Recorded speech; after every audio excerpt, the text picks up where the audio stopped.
আপনি ফ্রান্স এবং প্যারাগুয়ের ম্যাচটা যদি দেখে থাকেন, সেখানে সবচাইতে যে জিনিসটা বেশি নোটিস করবেন সেটা হচ্ছে ফিজিক্যাল ব্যাটল। এর ভিতরে ফ্রান্স এবং প্যারাগুয়ে খুব ভালোভাবেই দুইটা দলই ফিজিক্যাল ব্যাটলের সাথে এঙ্গেজড হয়ে গেছিল।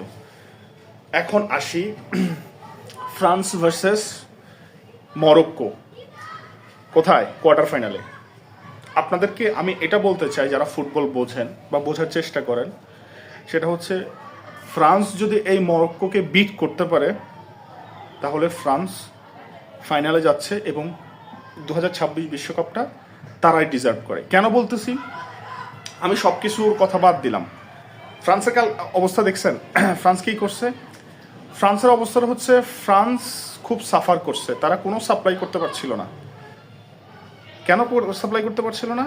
তাদের প্যারাগুয়ের ডিফেন্স পাশাপাশি ফিজিক্যাল যেই স্ট্রাকচার আছে সেটা ফ্রান্সকে সেটা করতে দেয়নি। ফ্রান্সের কিছু উইক জোন আছে, সেগুলোতে যদি আপনি আঘাত করতে পারেন, টু বি ভেরি অনেস্ট, আপনি ফ্রান্সের সাথে সফল হবেন, এটা আমি বিশ্বাস করি। ফ্রান্সের উইঙ্গার নিয়ে কোনো প্রবলেম নাই, ফ্রান্সের স্ট্রাইকারদের নিয়ে কোনো সমস্যা নাই।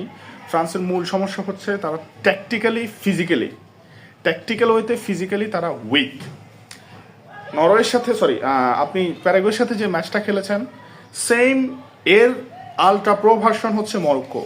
2022 কিন্তু ফ্রান্স মরক্কোকে হারিয়ে তারা ফাইনালে উঠেছে।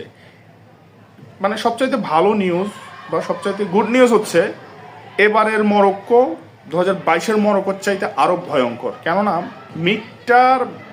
যদি আমি মিড ব্যাটলে আসি, মরক্কোর যে সেই মিডটা কন্ট্রোল করে বোয়াদ্দি। ব্রাজিলের সাথে আপনারা ম্যাচটা দেখেছেন।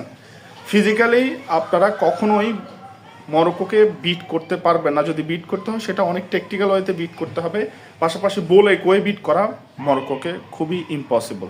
এই মরক্কো কিন্তু কোয়ার্টার ফাইনালে উঠে এসছে, তারা জানান দিয়ে এসছে, গত বিশ্বকাপ থেকেই তারা তাদের উত্থানের গল্প লেখা শুরু করে দিয়েছে। সো আলটিমেটলি আপনি যদি এই মরক্কোকে বিট করতে হয়, আপনাকে কোন খেলাটা খেলতে হবে? ফিজিক্যালি আপনাকে ফিজিক্যালি ওন করতে হবে, পাশাপাশি আপনার যেই প্রেসগুলো আছে, আপনার যেই ওয়েপনগুলো আছে, সেগুলো আপনাকে ভালোভাবে কাজে লাগাতে হবে। আদারওয়াইজ কিন্তু আপনি যদি প্যারাগুয়ের সাথে যে ম্যাচটা খেলেছেন, সেই ম্যাচটা যদি সেম রিপিট করেন মরক্কোর সাথে, টু বি ভেরি অনেস্ট, আপনি 2-0 মরক্কোর সাথে গেম হেরে যাবেন, এটাতে কোনো সন্দেহ নেই। ফ্রান্সে স্টারে ভরা, আই রিপিট, ফ্রান্সে স্টারে ভরা। কিন্তু ফ্রান্স এবং মরক্কোর কোয়ার্টার ফাইনাল ম্যাচটা হবে একদম সম্পূর্ণ ফিজিক্যাল ব্যাটল। আপনি যদি ফিজিক্যালি ম্যাচ উইন করতে পারেন, আপনি সেখান থেকে বের হয়ে আসতে পারবেন। সেই ক্ষেত্রে দ্বিতীয় দেশম তাদের খেলোয়াড়দেরকে নিয়ে আশা করি এই জিনিসগুলো নিয়ে